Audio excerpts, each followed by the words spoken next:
Hello, everyone, and welcome back to the Philosophy Show. Today, Christoffer and I will talk about a very interesting topic, and that is the nature and purpose or the essence of the legal system. So every state as we know it, and perhaps even every society, needs some form of a legal system. And we want to find out today what is really the essence of the legal system, what is its purpose and its function in society. And by that, we hope to understand the difference between something being morally required and something being legally required. Because in many cases, these things are parallel, like when you have a ban on murder, and this is both morally and legally prohibited. But in other cases, like, for example, alcohol, it seems to be bad for your own development as a human being to drink too much. But still, when the state starts to ban alcohol production and consumption, then many bad things happen in society. And so, yeah, this would be the topic. So what are your initial thoughts on this, Christoffer? Thank you, Amos.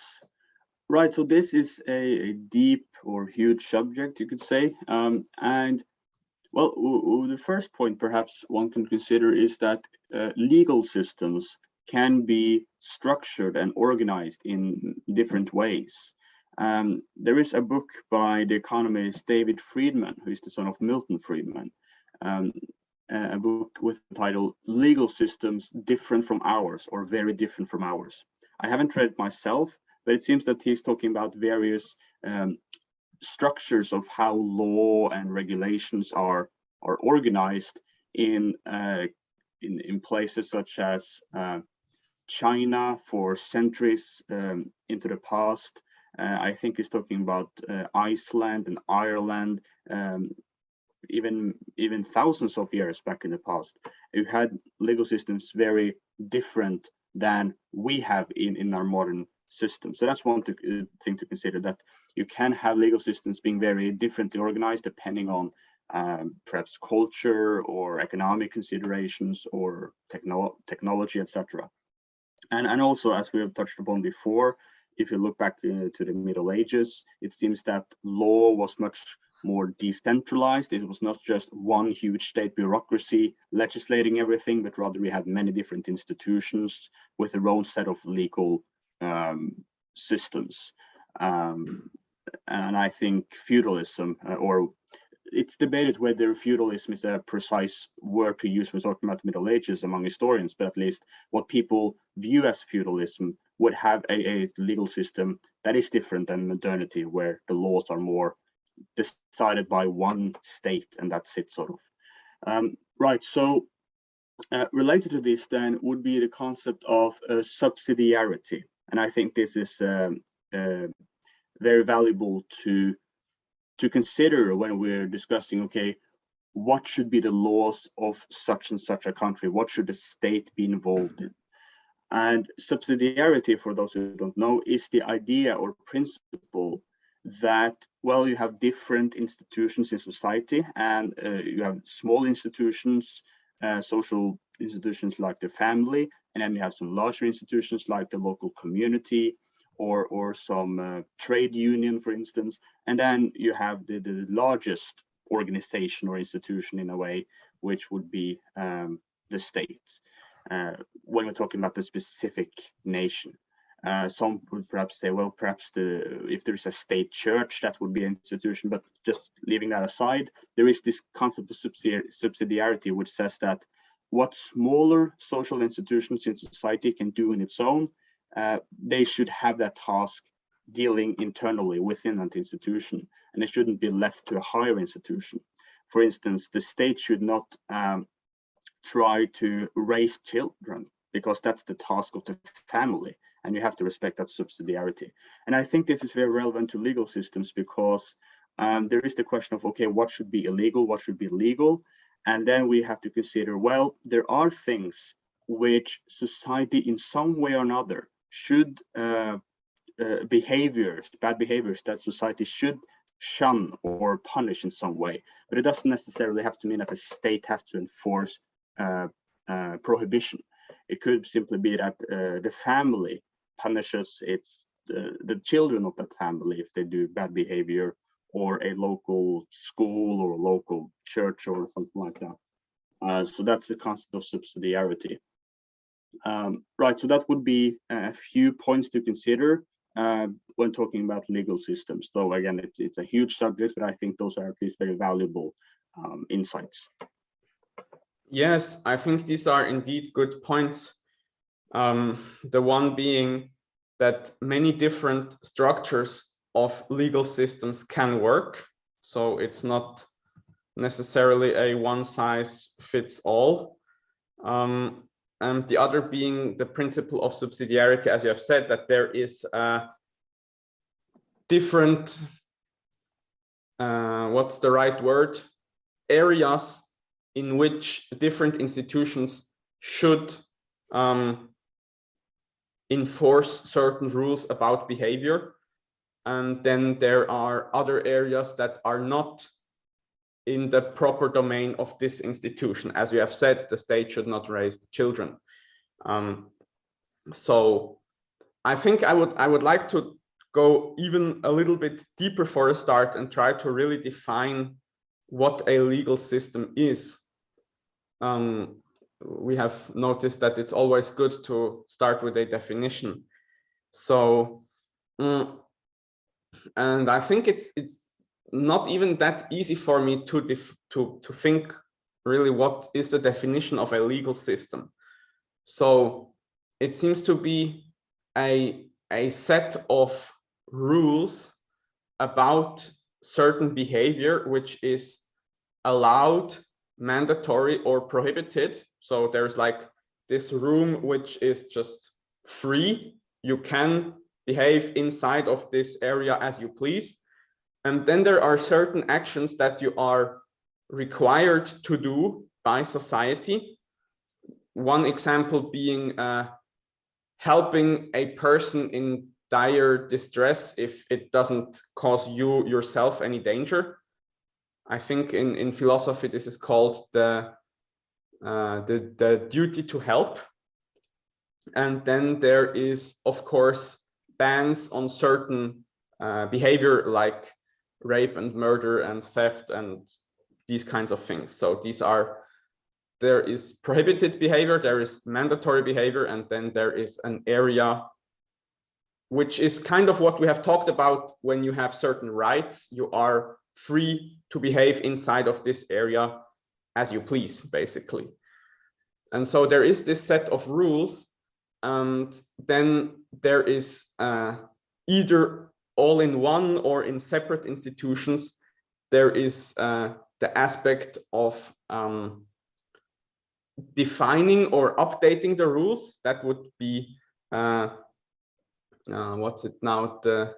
I've just forgotten the word, but there's like executive, legislative, and judicative. Yes, the legislative would be the one that kind of defines and updates the rules or spells them out in language.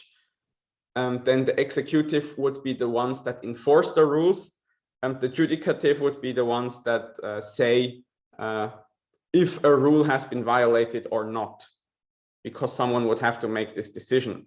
So I think these are my initial thoughts on what a legal system kind of is. Right, good points you brought up there, and perhaps also I could briefly try to either define or talk a little bit about what a law is, to go very deep into what is a law itself, the law itself. And I would suppose I'd say a law is some standard or criterion about whether a specific course of action or specific behavior or action, generally speaking, is permissible or not permissible, impermissible, according to some foundation or within some context. And there are various types of law that can be discussed. For instance, there is the concept of natural law. That is the idea that we human beings, we have a human nature, and there are certain things that we should do and should not do. This goes back to what we have discussed before about the philosophy that we have a certain purpose. There's a certain function grounded in our nature, which we are literally supposed to strive toward and realize, become virtuous, good human beings, because there is an objective answer to what a good human being is, and that is what we are supposed to strive toward. And natural law is the idea that, well, if you act against the purpose of your being, that would be immoral because it's contrary to the natural law. It's law determined by nature and reality. But when we're talking about legal systems and things like we've been discussing so far, that's what could be called positive law. So that is what some social institution, let's just say the state for the sake of simplicity, legislates. It establishes that this is what this society is going to regard as enforceable. I'm not sure if that is a legitimate word, but at least this is some set of behavior which we are going to either abide by or ban. As you pointed out, you have the idea of forbidding behavior, and you have the idea of demanding certain behavior or certain things, like laws establishing that you have to pay taxes. So there are these different set of laws, but they are all within a category of positive law. And also they could point it out that say in the Middle Ages, it would be understood that the positive law should always be in conformity with the natural law. And that is certainly what I would say as well, that the positive law, the law of the state, the legal system, must always reflect and be based on or be in conformity with what is truly good for human beings. So that's why it would be contrary to the purpose of positive law to enact some law that is bad or immoral for human beings. Then we would have an unjust law, literally speaking.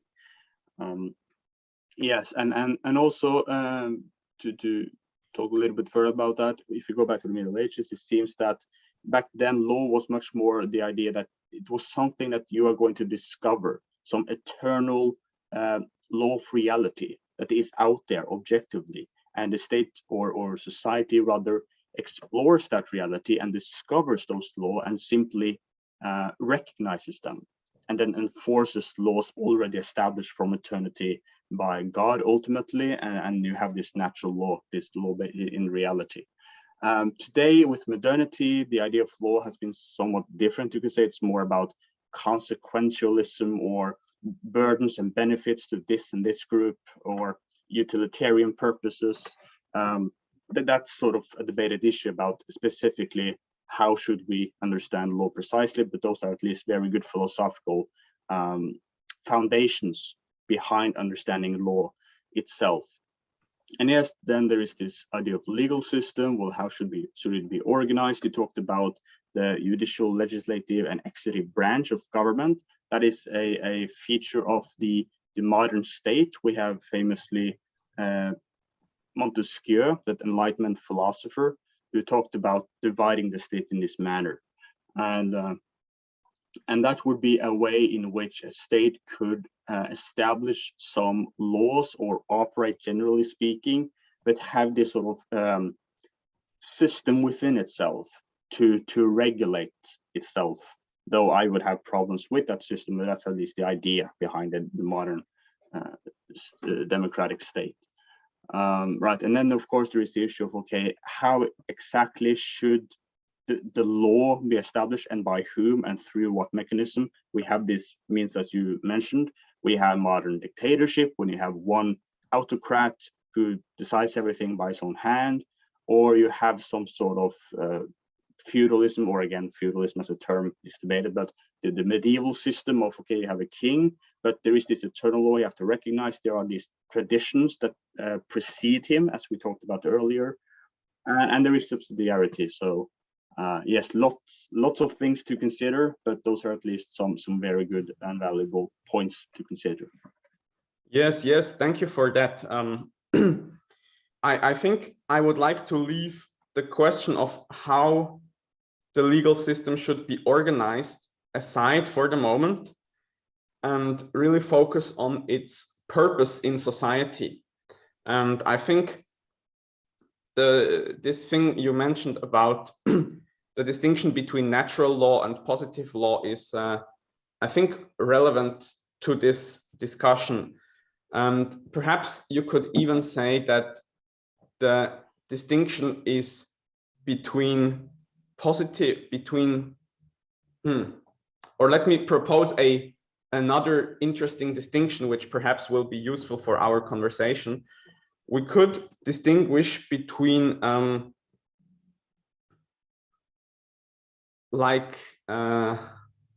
institutional law, let's call it like that, and moral law. So the institutional law would be law that is, as it is defined and enforced by an institution, as you said, most notably the state, but doesn't only have to be the state.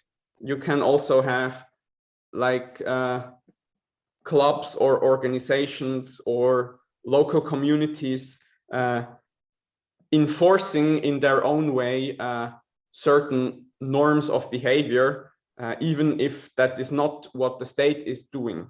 So that's institutional law. And then we would have moral law, where I would place natural law in the moral law category. So natural law is one theory about how morality comes about and what actually is moral or not. But there are, of course, other theories, one of them being like the theological idea. So there is just some religious system and says, this is the law because God says so. And there are different conflicting religious systems of law. There is also in our modern society, there are some ideas that are taken for granted, like the idea that everybody should have equal rights and equal opportunities and many other such principles that are kind of, I would put these also in the category of moral. No, that's not exactly true. Moral law has more to do with the individual. So you should not discriminate against someone because of their race, ethnicity, sexuality, etc. That would be a moral law. And then how this is enforced in the institution or in the state, that would be the institutional law. And we have talked already a lot about morality and specifically about the natural law and where morality comes from and what its purpose is. And so I would be interested to talk now about what is the purpose of institutional law, because this also has a purpose and it's not exactly the same as the purpose of moral law, because at least as far as I think at the moment, moral law has to do with telling the individual how it should lead his or her life in order so that this life comes out well or goes well or something like that. And the institutional law perhaps has more to do with regulating the interaction of all human beings in this institution so that the institution functions well, or something like that. But what do you think on this distinction? Yes, that's a good point you brought up there. Yes, it's a very interesting thing to consider, institutional law, moral law, exactly the relationship, and also what institutional law is about precisely. I haven't thought sufficiently about that before, but that's very interesting to explore. First of all, just a very brief point about natural law and moral law.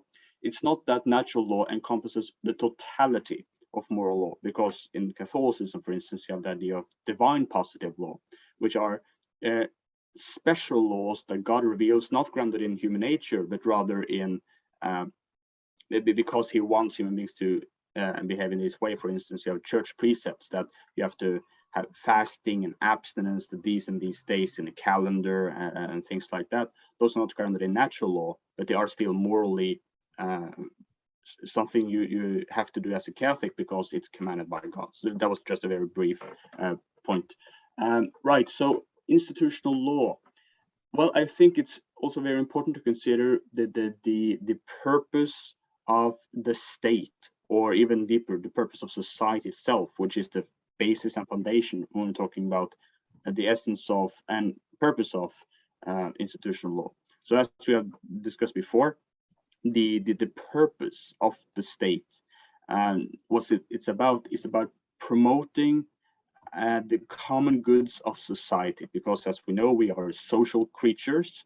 We don't live isolated from one another. We establish societies where we, both for material reasons, we have division of labor and trade to enhance our material well-being. And then there is us having friendship, and we have families, and we have community life to help us become happy in many instances and become virtuous. That's a very noble way of looking at friendship, to help each other become virtuous. So we are social creatures. Society is about promoting the common goods that are common to all of the members of society, that we enjoy in fellowship with one another by virtue of being part of this society. Okay, so the state is about promoting and taking care of and protecting those common goods. So then it would seem then that institutional law, or positive law, is precisely about going about promoting these common goods through the means of looking at, okay, what sort of behavior is demanded, what sort of behavior is prohibited, etc. So yes, that should always be taken into account, and here we could also see the relationship between natural law and positive law once again. So for instance, when the government prohibits things that obviously should be prohibited, like murder and rape, etc., that's reasonable and legitimate and good, because it's reasonable and legitimate to have these laws, because it's one of the common goods of society is precisely that human beings should live in peace, and that their rights to be not assaulted, property rights, etc., should be protected and preserved, because that will enhance the well-being of the members of that society, to have those laws having law and order, security, peace, etc. And then so that's sort of a necessary basis, you could say, of positive law. And then one could get into okay, well, what about things that are more controversial? For instance, should certain things like certain forms of gambling be prohibited? Some places do, some places don't. Should prostitution be prohibited? Drugs, also controversial in our day, etc. And I would say then that when we are considering these questions about whether these things in particular and other similar things should be prohibited or not, we have to go back to, okay, what is the common good of society? And also I would say subsidiarity is relevant here, that, okay, we look at laws that the state should establish, because it's reasonable that the state should have this responsibility rather than some smaller institution. This is something that we can't just leave up to the family, local community. No, the state should be involved in this matter. So those are sort of two important considerations when we're dealing with this. Yeah. Yes, thank you very much. I think this is really what I was looking for. This so the moral law has a function for the individual to make it a good individual, and the institutional law has also a function, namely to make this institution a good institution. And in order to understand what makes a certain institution good or not, we have to look at the purpose of this institution. And so, as you have said, the purpose of the state is to promote and enhance and defend certain common goods that human beings cannot achieve on their own, though not all common goods should be enforced or controlled by the state. But the one that always comes to mind first is like peace and security and order. And so that's why from this common good, we can then follow that certain behaviors should actually be banned or mandated by the state in its positive or institutional law, because they are important to secure peace, security, and order for the population. And then there are perhaps other things which are a little bit more on the gray side. I would add here, for example, the security of certain important goods like food or medical goods or things like that, perhaps also military goods. So the state should have a reasonable reservoir of these goods, so that if a crisis hits, the people don't starve or die of certain diseases. Or of course, in a war, you have to have certain goods kind of in store so that you can use them to defend yourself. So then people would have to pay to maintain these reservoirs of these goods. That would also be a rational, or that would also follow from the purpose of the state. And then, as you have said, certain forms of gambling, prostitution, drugs, these things are then not entirely sure if this is actually the domain of the state, or if this is, for example, the domain of a local community to which an individual human being belongs. So you could say, if you are part of a sports club, let's say, the sports club should kind of help its members, or even require of its members that they don't take drugs or do things which are bad for their health and for their ability to perform in this sport. And this would have the side effect of keeping them from certain bad addictive behavior. And so, for example, I think in many countries there is this program called Cool and Clean, which different sports clubs participate to teach children or young adults that it's not cool to take drugs, but it's cool to be strong and fit and healthy and able to perform on a high level in the sport that you are doing. So that would be a way in which an institution which is not the state can take on this role of trying to steer people away from using drugs, for example. And also, we have to, this goes into the principle of subsidiarity, as you have mentioned. And also, I think an important aspect here is that there is not only police force and fines and jail as means of controlling or steering people's behavior.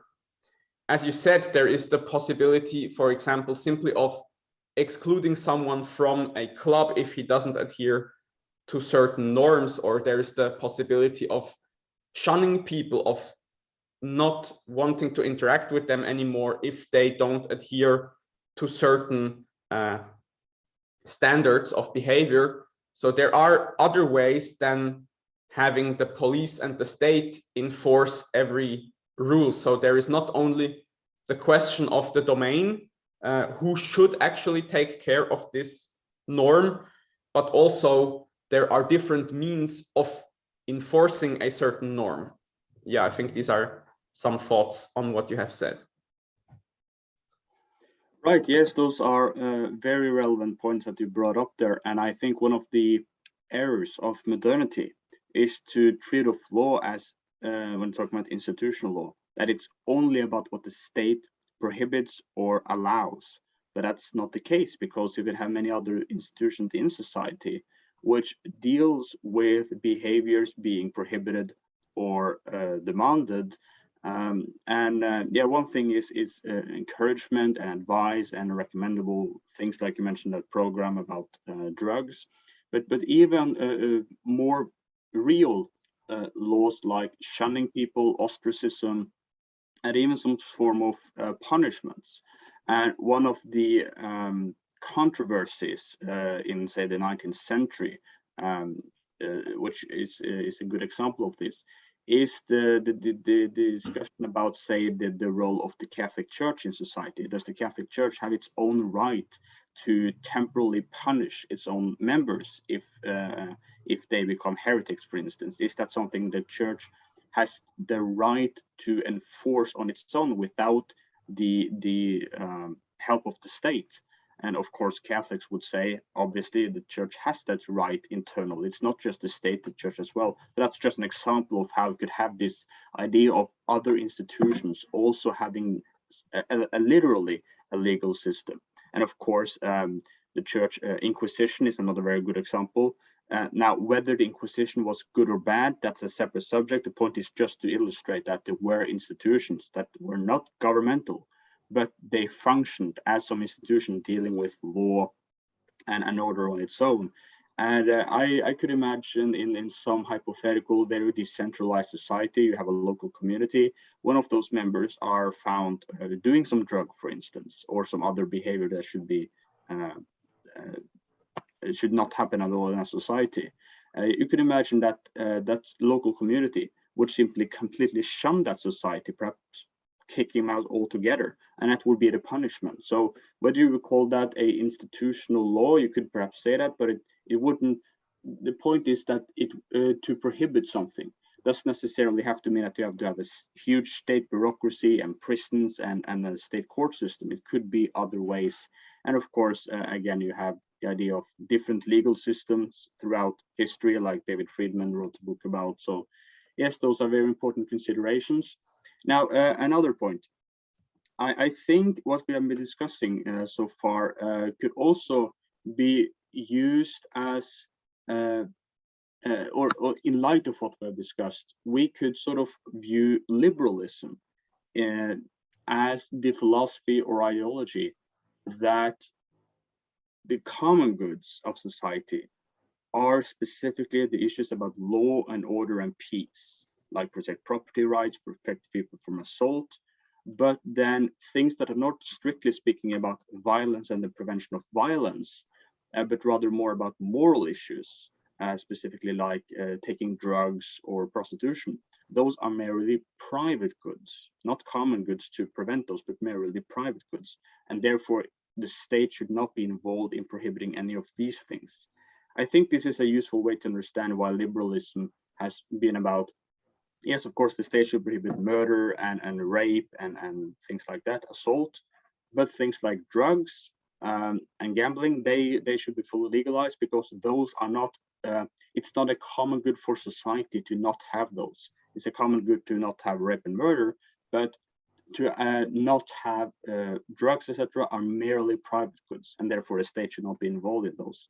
But more traditionalist conservative people would disagree, and I myself as well, of course, would say that no, common goods involve not only those about preventing violence and assault, but also about moral goods, such as preventing drugs, you could say, or some form of immoral behavior, which has the dangerous possibility of undermining the public morality of a given society, and therefore it undermines one of the common goods, because the common good of a society is not merely peace and law and order, but also cultural goods.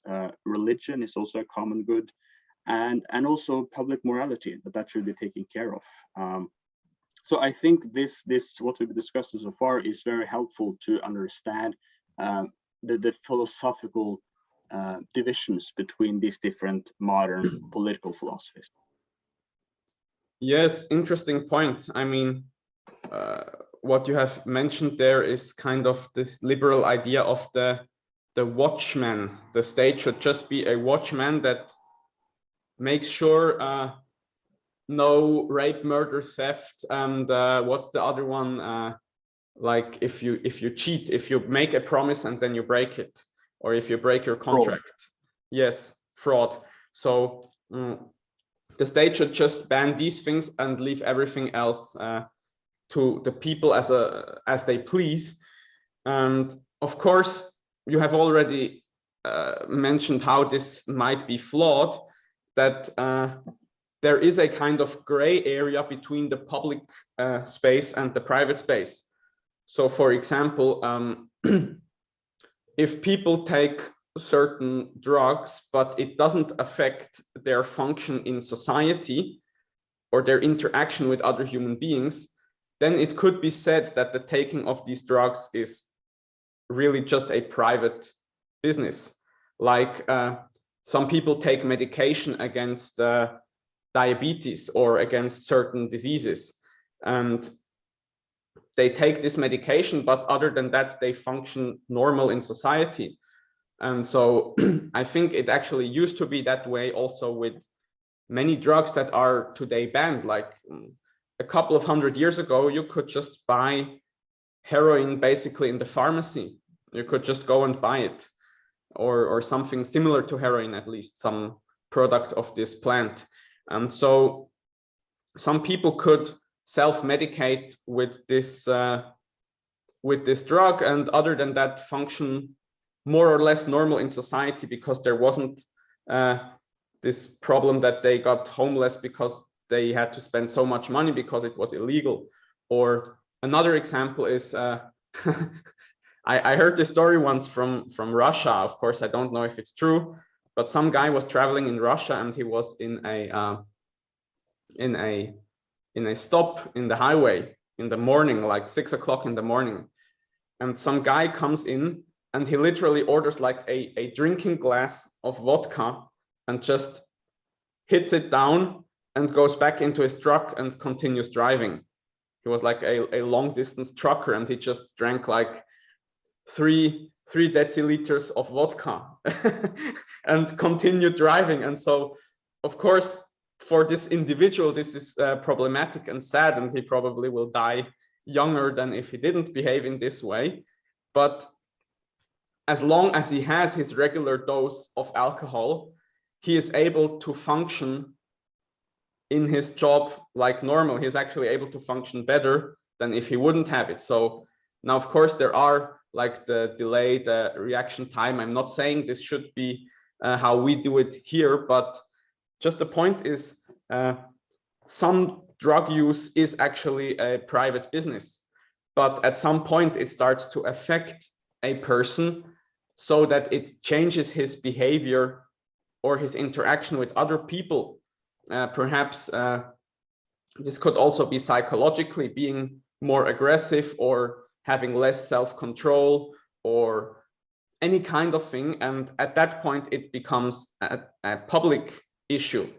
And of course, the same thing can be said of prostitution, because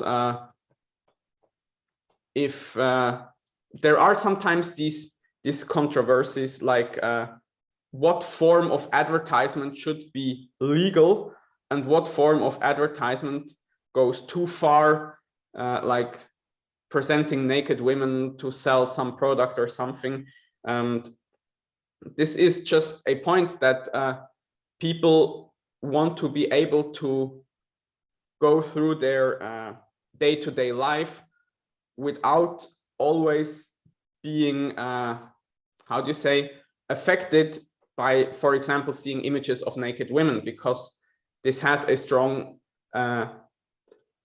hormonal effect on men. And so therefore, it cannot be said that this is just the same as advertising for my new coffee machine. And so therefore, I think this liberal idea that this should be completely free market is of course false. And of course, the original liberals that had this idea of the Nightwatchman State, they grew up in a very much more encompassing system of what is and is not acceptable behavior, which they all learned in their religious school, and it was kind of drilled into their heads. And so I guess they didn't think, yes, I think it would be a good idea if we could openly advertise for prostitution. I think that was not what they thought when they had this idea of the Nightwatchman State, but it was rather such things like the state shouldn't mandate at what price I sell my goods, or how I exactly produce my goods, or what hygienic standards the food should have that I sell, or things like that. So yeah, these are just some thoughts on what you have said. Interesting points. By the way, there was a brief moment there where you suddenly froze about 4 seconds or something, just so that you are aware. But yeah, I think it goes fine now. Okay, right. So yes, those are points to consider when dealing with these issues. And yes, to the latter point as well, it seems also to me that many of those liberals in the 18th and 19th century took for granted that their liberal society would follow certain Christian norms and Christian morality. They didn't really take into account, I suspect, the modern secular society, where the problems of immoralities of all sorts are much more prevalent and even accepted among many. And yes, I think this is important, because when we're talking about certain immoralities, they have this social influence on other people. They can be spread, and that has to be dealt with. And yes, even if no direct assault on private property is happening, it's still undermining a common good of that society. And therefore, we would say that certain things like you could say drugs, or I would also add pornography, should be something the state should ban and prevent people from watching and having, because then you have a way to help prevent undermining of that society. Because yes, we are moral creatures, and we are affected by how others behave in society. We are influenced by other people, and bad things can spread. And also we could add the even more controversial issue of certain ideas or messages being prohibited. So of course, liberalism is very famous for its commitment to the idea of free speech, that we should allow all speech so long as it isn't threatening of violence. Then we should allow everything. Well, actually, you could argue that no, certain ideas are evil and harmful and dangerous to society, and even if they don't advocate violence, it's still dangerous enough that they should be censored. For instance, you could say communism. When you have communism spreading all over Europe and America in the 20th century, but also yes in the 19th century, that was a serious threat to public order, and you saw some places seem to be on the rank of communist takeover even. So there you could talk about a reasonable basis on which to prohibit the spreading of evil ideologies. And even if it turned out to be not that big of a threat as they thought, well, we have to behave or act upon the information or the perception that we have now. If it turns out 50 years in the future that, oh, it wasn't actually really necessary to have this censorship, well, we don't live 50 years from now. We live right now, and we just have access to how we understand things right now, and we have to act upon that. So yes, when we're talking about poison, there isn't just the idea of literal physical poison, which also should be prohibited, but also spiritual poison and moral poison, and poisoning the minds and the public morality and ideologies which are harmful, communism, Nazism, etc. Yes, that should also be, those things also concern a common good of society, and therefore there is a legitimate basis of prohibiting them. It's true, we still have to consider subsidiarity. Again, is this sufficiently dealt with small local institutions? Like, can the families, individual families, deal with this on their own, or can local communities deal with this on their own and then shun people locally into ostracism? Or is the problem such that you need to have a national government dealing with this? So you still have subsidiarity, but at least we see that this opens the door, most certainly, to the state having a role. And again, we especially see this happening today, because yes, if we're talking about the 12th century, the technology, the social organization, the infrastructure was such that things didn't spread so quickly. But eventually you got the technology to make things spread very quickly in a nation, and especially today with the internet, which makes this much more an issue of national common goods and not simply something a small community can deal with on its own, because we are now so interconnected. So that's also something to consider. Yeah. Yes, interesting points. Many interesting points. I don't even know where to start. I think I'll just start at the top. I think, yes, this is a very good point that you have kind of developed a little bit further from what I have said, that people influence each other, and these certain forms of behavior can spread throughout society. And this is kind of called the race to the bottom. So if, for example, in a market, certain unethical business practices are not banned and punished, then everybody will start doing them, because it is just I guess this has to do with certain faults in or problems in human nature. So for example, if you have people who are doing business very honestly, but then you have people who start to make exaggerated promises. So they promise, this product here will do this and that, but it only costs less than what the competition demands. Then people will be enticed to buy the cheaper product, which is promised to have the better features. And then even if they find out at some point, it was a fraud, and then they are upset, but then this other fraudulent business just kind of closes down and opens a new business and does the same thing again. And so bad business practices undermine honest business if they are not kind of weeded out.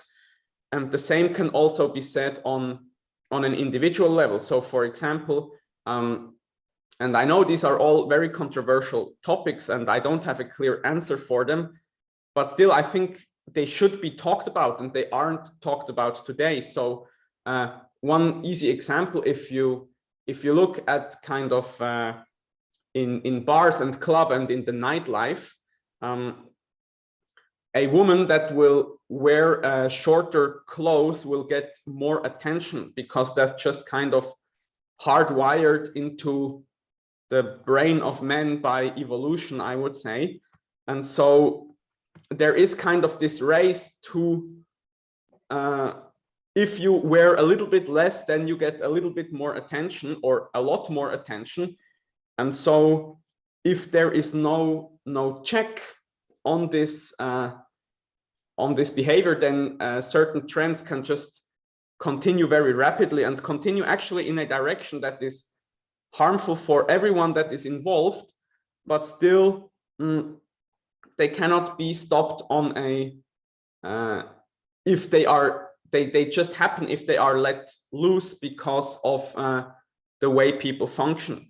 Now, I wouldn't necessarily agree with you that because of the internet, more and more things have to be dealt with on a large national level. I think more the problem is that just somehow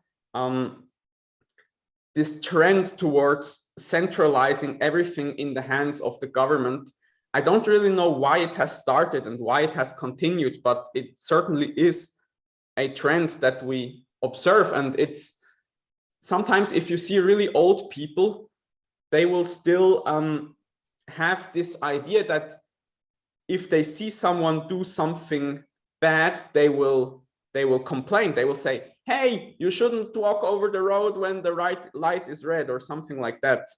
And that is a form of social enforcement of certain norms of behavior, or yeah, but today people almost don't have that as an option in their mind anymore. They only think about the state has to enforce this, or the state has to enforce that, and it's kind of a loop. The more people think only the state should enforce things, the less they actually enforce certain norms themselves in real life, like telling someone, hey, don't piss on the side of the street, please, that's not nice. And then if nobody does something like that, then the state has to enforce it in the end, because no one else will do it. So I think that's perhaps a problem here. Yes, many very interesting points you brought up there, and especially when it comes to the latter point about centralized state versus other ways of dealing with social problems. Yes, this is a very interesting and fascinating subject, I would say, because on the one hand, given how society is today, given that there is a role for the state, even though it's not ideal how that structure is, for the state to prohibit certain evil practices. However, there is also the other issue that also you can say and argue that there are many moral and social problems which are present, or at least large, because of a centralized state. That the centralized state and its many laws and a modernist way of structuring society is actually a very, very huge cause behind why you have so many of these problems. You could talk about how the state protects big business and big corporations to promote all this bad advertisement or even bad business ethics, because it has these legal privileges that the state enforces as subsidies of different sorts, as we discussed in our mutualism video. And you could argue that if you actually sort of dismantle decentralized state, well, that sounds like a very dramatic thing, but at least that you try to decentralize things, to put it that way, that could actually help to avoid several morals and social problems by cutting away some of the foundations behind why you have that to such a prevalent degree.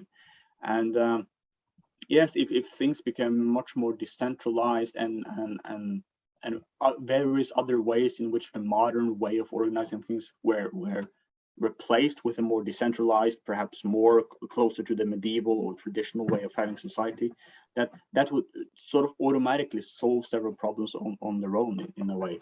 So I think that this issue is very fascinating and interesting, and I haven't got a fully developed view of how this would be, or what different ways or courses of action would deal with this, but I think it's very fascinating to consider and dive more into. Yes.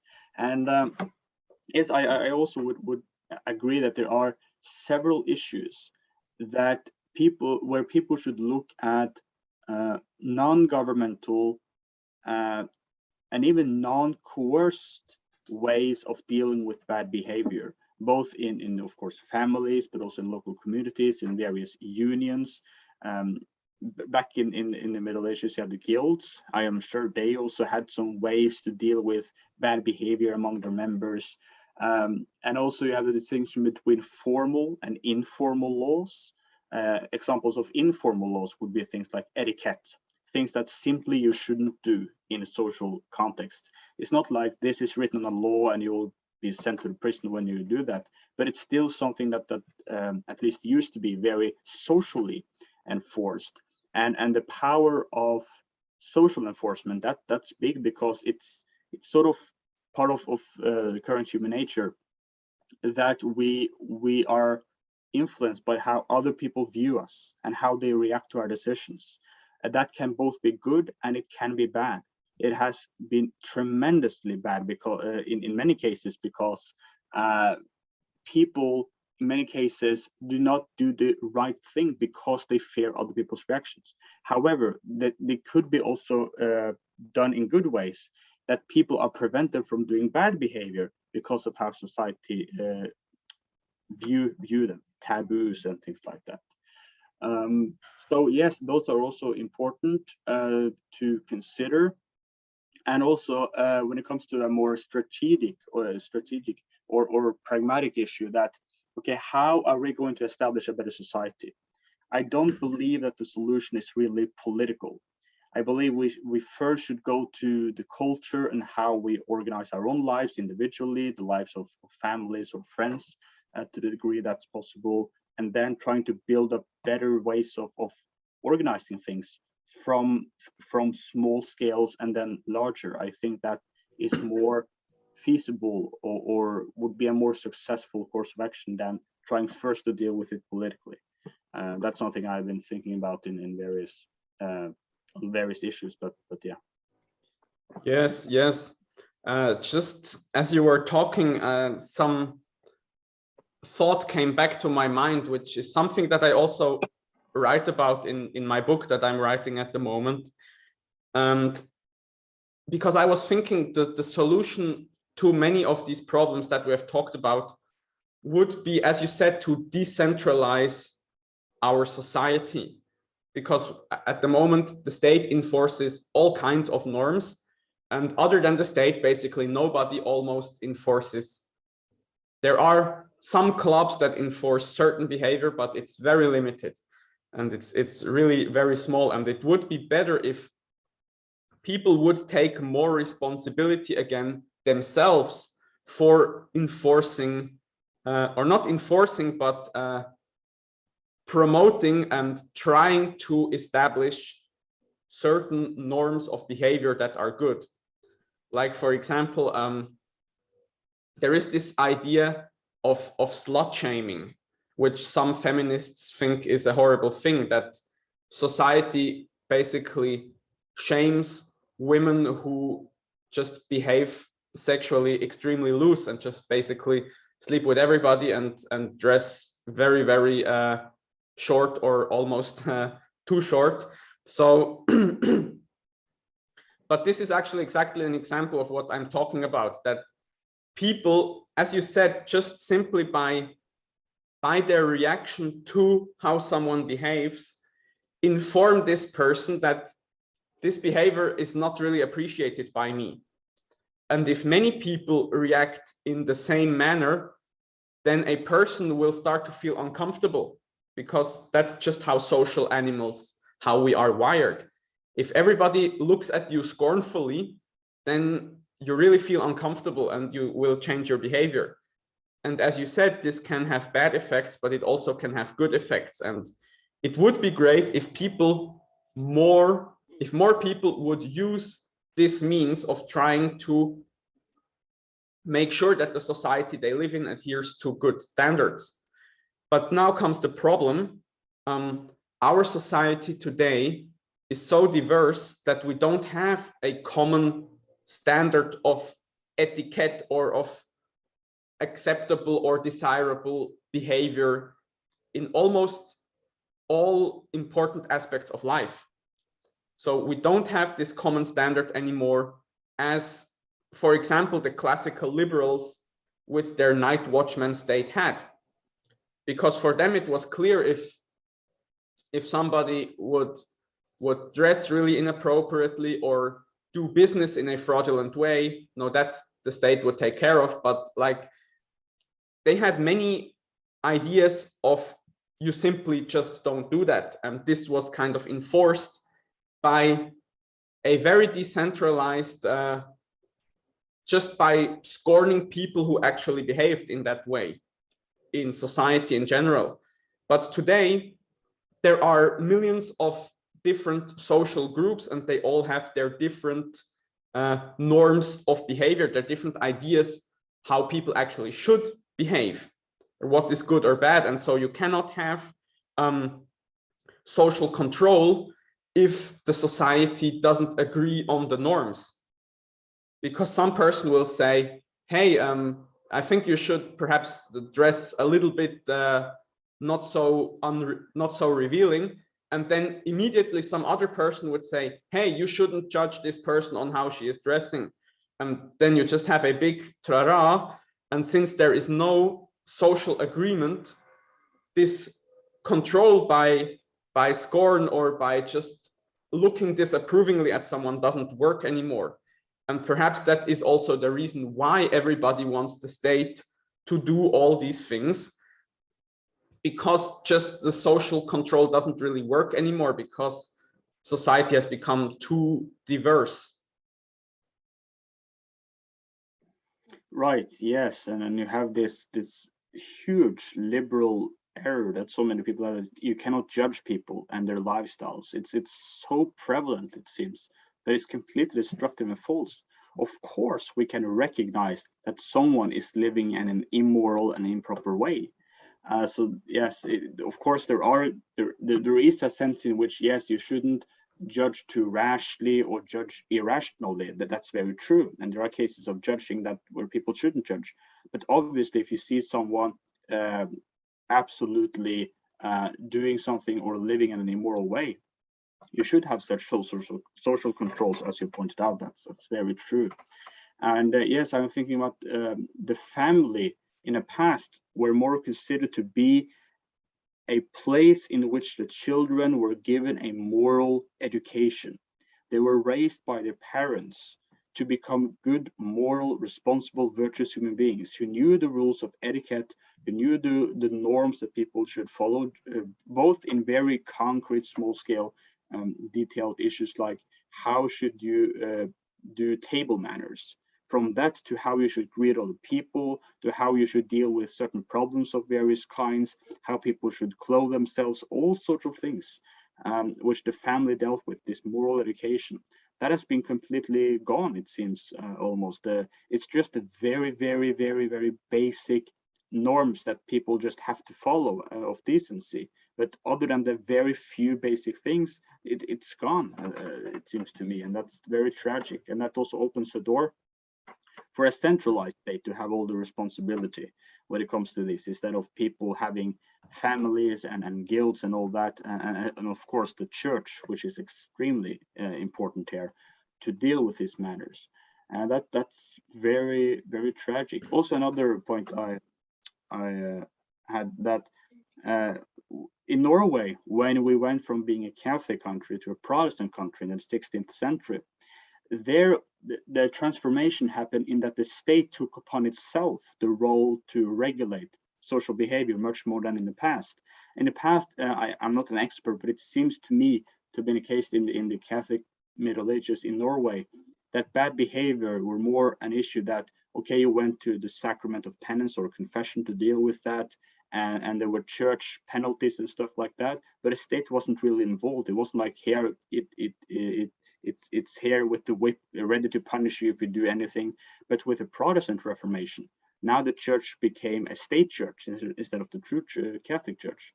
And thus you had the state controlling everything in this very formal governmental manner, instead of it being this more organic way.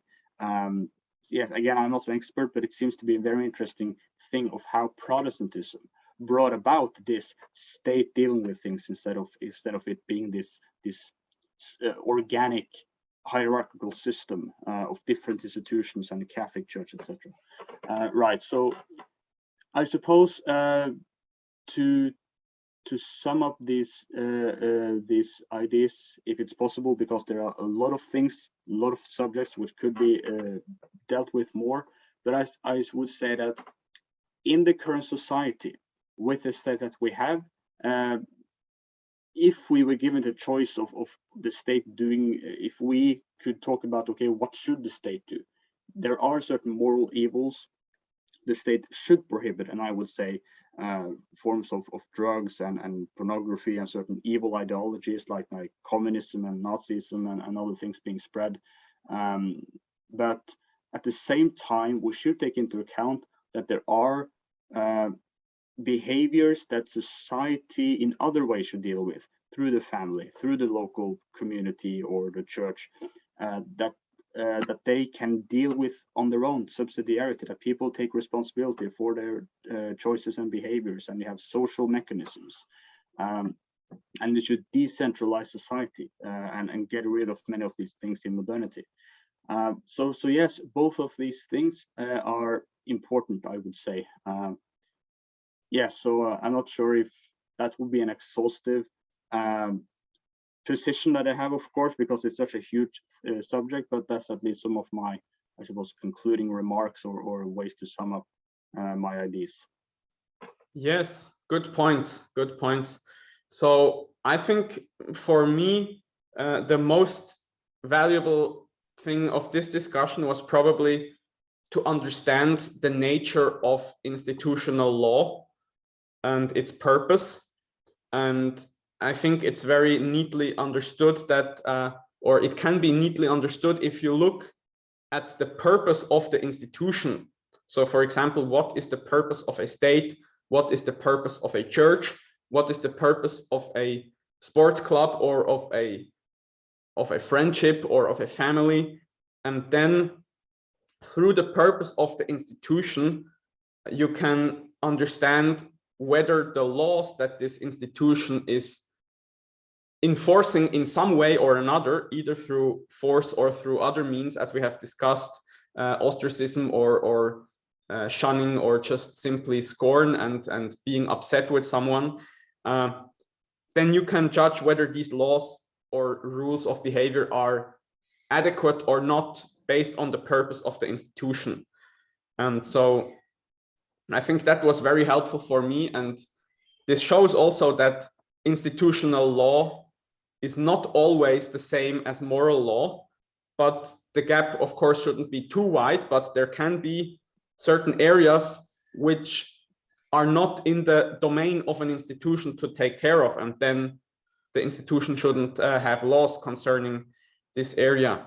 And as you have said, there are certain points which a state should intervene also in things that classical liberals would have understood as being private. I guess I would agree with you there.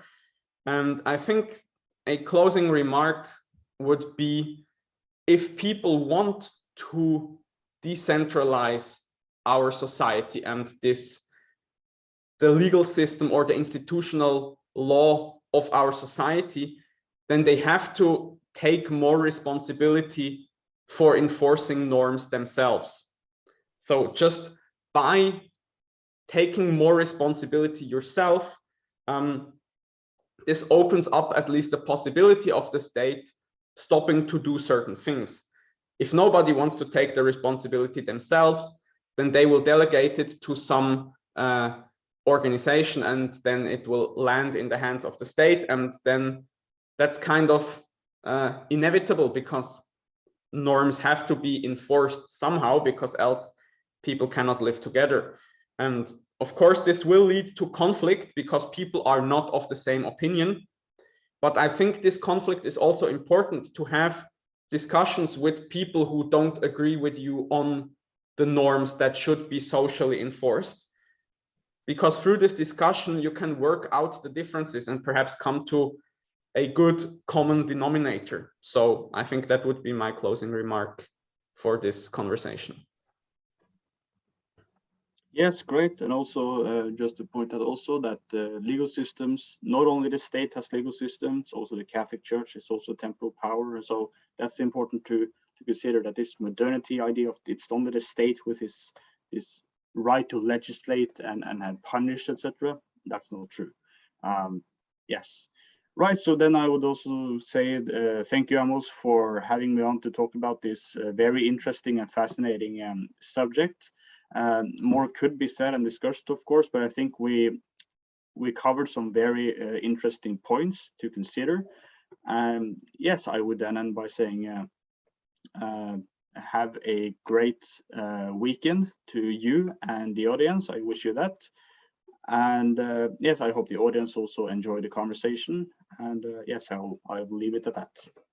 Yes, absolutely. I wish you and the audience the same. and I will hope to see you all next week. So take care. Goodbye. Goodbye.